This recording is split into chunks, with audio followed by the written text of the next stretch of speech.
Bugünkü dərsimiz Qarabağın yeni və deməli qədim abidələridir. Bu tikilini Elvin bizə təqdim edəcək, çünki bunu Elvin düzəldib. Yenə də gözəl şagirdlərim dərsə hazırlaşıblar.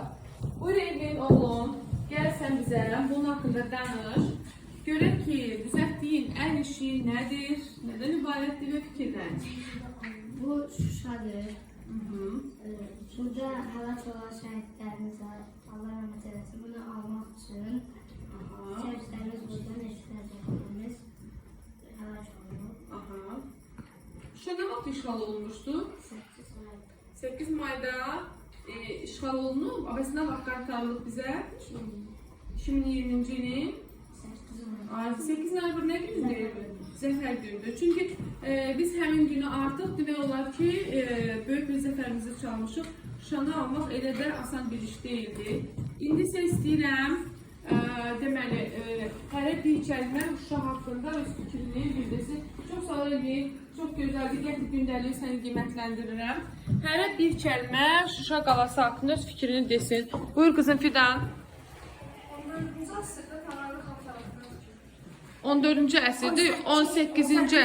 Bəli, 18-ci əsr. Yəqin sən Rum rəqəmlərində problemim var. Deməli, 18-ci əsr Pənahəli xan tərəfindən tikilib. Buyur oğlum Amin. 2001-ci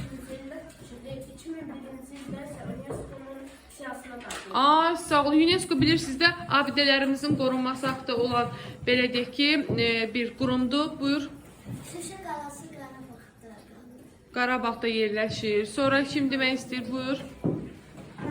Şuşa qalasındakı bu bayrağı görəndə 8 Mayabr zəfər günümüzü hatırlayır. Sağ ol uşaqlar. Bugün zəfər günümüzün bir simvoluna çevrilib Şuşa qalası. Sonra İlham Əliyev Şuşanı azad edəndə demişdi ki, mən ata məsələsini yerinə yetirdim. bəli. Uşaqlar, bunun üzərində Elvin bir dənə kiçik bir nüans qoyur. Baxın, burada xarı bülbül var. Mənim ən çox sevdiyim rənglər və ən çox sevdiyim bilirsiniz ki, simvoldur. Buyur qızım. Xarı bülbül ancaq Qarabağda yetişir. Bəli, xarı bülbül Qarabağın torpağına uyğun yetişir.